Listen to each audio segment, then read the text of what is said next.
비상하게 시작하죠. 아브라함과 다윗의 자손 예수 그리스도의 계보라 이렇게 시작해요. 왜 이렇게 아브라함과 다윗의 자손 예수 그리스도라고 말하나요? 유대인, 마태복음은 유대인이에요. 마태는 유대인이고 특별히 유대인들에게 예수 그리스도의 복음을 증거하기 위해서. 유대인들은 이 족보를 대단히 중요시 여깁니다. 메시아의 특별히 족보. 사무엘 하 7장에 보면 다윗의 후손으로 오신다고 그랬고 아브라함의 씨로 천하만민이 복을 받을 것이다 라고 하는 구약시대의 메시아 사상이 있거든요. 그래서 구약의 유대인들도 오실 메시아를 기다리고 있단 말이죠. 그래서 바로 아브라함이 이스라엘의 자손의 이 선조예요. 최초의 아브라함부터 시작해서 갈대아 우르에서 가나안으로 하나님께서 명령해서 옮기심으로 이스라엘이라고 하는 민족이 형성되잖아요. 그래서 아브라함은 믿음의 조상이에요. 이스라엘의 최고의 조상이고 선조고 다윗은 왕 중에 최고의 왕이에요.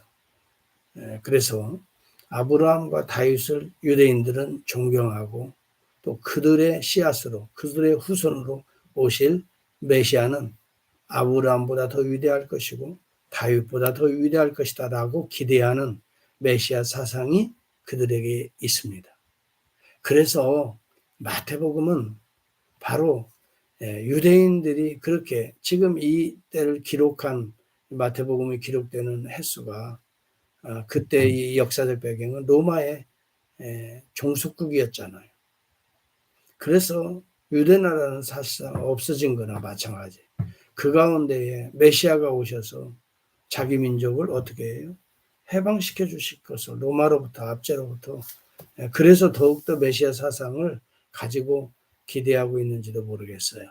여하튼 그들 속에는 메시아 사상이 존재했기 때문에 이것을 잘 아는 마태가 바로 내가 지금부터 증거하는 예수 그리스도는 아브라함에게 약속했던 하나님의 씨앗이고 다윗의 후손으로 오실 나단의 소위 말하면 신탁, 나단의 신탁을 성취하시는 바로 그분이 예수 그리스도다 이렇게 말합니다. 그래서 아브라함부터 시작해서 지금 요셉의 족보까지 쭉. 그래서 요셉이 마리아와 약혼을 하고 아직 결혼하지 않은 상태에서 성령으로 잉태가 되었어요. 예수 그리스도는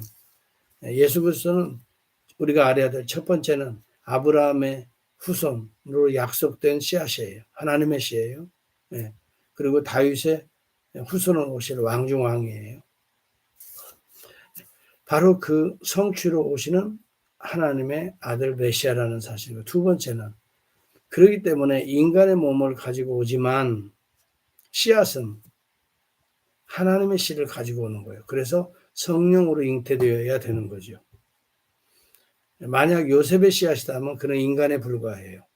아무리 그가 메시아다라고 믿고 따른다 할지라도 그는 인간이에요. 왜? 요셉의 씨앗으로 결국 마리아에게서 났다면 요셉이 죽음과 함께 예수 그리스도 죽고 요셉이 살아나지 못하는 것처럼 예수 그리스도도 부활할 수가 없어요.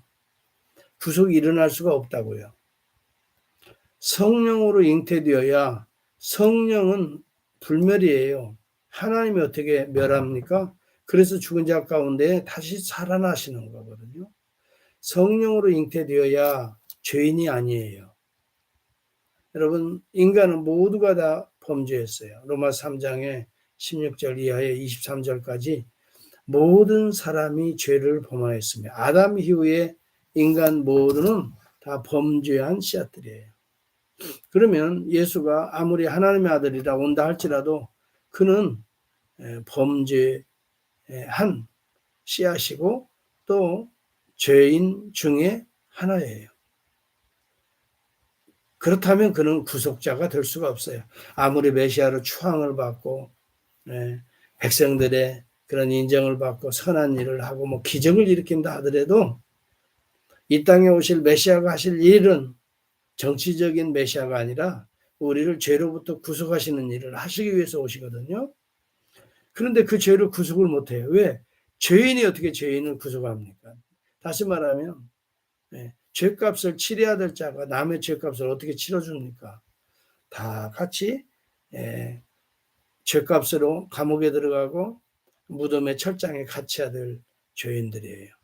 그래서 이 땅에 오실 예수 그리스도는, 우리가 믿는 예수 그리스도는 요셉의 씨앗이 아니라 성령의 씨앗이에요. 성령으로 잉태된 것이 나타났더니, 그리고 요셉은 실제적으로 약속이 이루어질 때까지, 예수가 날 때까지 하나님의 음성을 주의 사자를 통해 듣고 동침하지 않은 거예요. 성경이 이렇게 지금 분명하게 얘기하잖아요. 그러니까 요셉의 인간적인 씨앗이 마리아에게 들어가는 것이 아니고 성령으로 잉태되었어. 그래서 사실은 이것이 기적이잖아요. 아니, 도대체 어떻게 그런 일이 있을 수 있나. 하나님에게는 그러한 일이 자연스럽게 이루어진다는 것을 알아야 돼요. 신적 세계와 인간적 세계를 우리가 구분해야 돼요. 피조계의 세계와 창조주의 세계를 우리가 비교해야 돼요. 분명히 다릅니다. 하나님에게는 이러한 인간으로 이해할 수 없는 신비가 하나님에게는 가득해요. 그렇기 때문에 이런 일을 보면서 인간적으로 이루어지지 이해가 되지 않는다고 불신할 이유가 하나도 없습니다. 많은 사람들은 불가지론을 얘기하죠. 또 어떤 사람들은 가지론을 가지고 불가지론을 비판하죠. 눈에 보이는 것만이 물질이라는 거예요. 하나님도 눈에 보여야 된다는 거예요. 이해되어야 된다는 거예요. 과학적으로 입증되어야 된다는 거예요. 천만에요. 하나님은 인간을 창조하신 분이시기 때문에 인간에게 보여지지 않아요. 또 인간이 감지할 수도 없어요.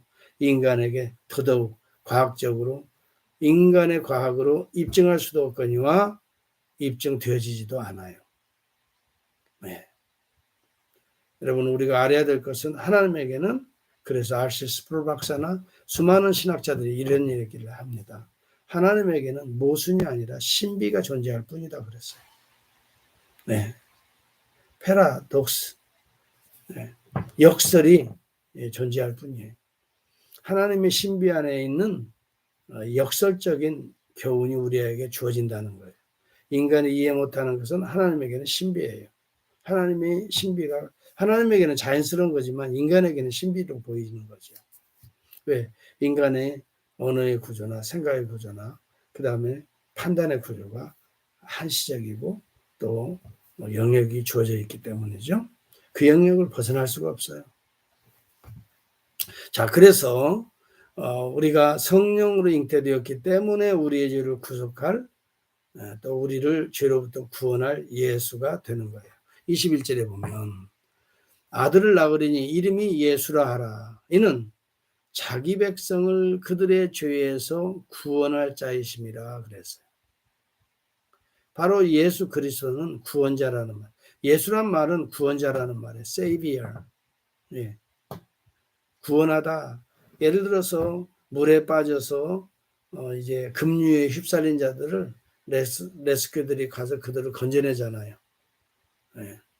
보트를 던지기도 하고 아니면 밧줄을 타고 그에게 가서 그의 손을 붙들어서라도 건져내잖아요. 레스큐에. 그냥 놔두면 급류에 빠져서 흘러서 죽는 거예요. 바로 예수 그리스도는 이 땅에 하늘로부터 내려오신 레스큐예요. 구원자라 이 말이에요. 예수 그리스도가 우리 가운데 내려오신 임마누엘 하나님이세요. 우리를 구원하기 위해서 오신 하나님이세요. 보라 처녀가 잉태하여 아들을 낳으리니 그의 이름은 임마누엘이라 하리라. 죄 가운데 흘러가는, 그래서 죄와 함께 멸망의 죽음에 흘러가는, 죽음의 강물이 돼서 흘러가는 그를 건져내기 위해서 오신 구원자라 이 말이에요. 그래서 레스큐예요. 여기 세이비어야. 요셉은 바로 여호와의 사자로부터 이 메시지를 듣고 깜짝 놀랐어요. 아하, 마리아가 배가 불러온 것은 다른 남자하고 예, 우리 눈이 맞아가지고 정분을 통한 것이 아니라 하나님의 씨앗이구나. 예.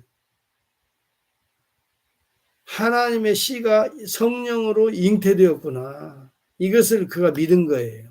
그래서 요셉의 믿음이 훌륭한 거지요. 하나님의 은혜에 대해서 내가 받아들인 거예요. 마리아도 마찬가지예요. 누가복음에 보면 마리아에게 나타난 또 여호와의 사자가 또 마리아에게 이 내용을 또 얘기해 주는 거예요. 마리아와의 두려움 말라 너는 복받은 여인이다 하면서 예, 하나님의 씨앗으로 오실 메시아 예수 그리스도이신 것을 말씀해 주고 있어요. 여기가 본문에 보면 예수라 하라 그리고 임마누엘이라는 말이 나오고 그 다음에 1절에 보면 그리스도라는 말이 나와요. 예수 그리스도 그리고 구원자, 구원할 자, 구원자, 그 다음에 임마누엘. 이게 다 예수의 별칭이에요. 원래의 이름은 예수예요. 구원자예요. 그런데 그가 그리스도라고 하는 건 직분이에요. 기름 부어서 이 땅에 오신 하나님의 메시아라는 말이에요. 하나님의 아들이란 말이에요. 여기서 그리스도란 말은 크리스토스, 기름 부음을 받은 자라는 말이에요.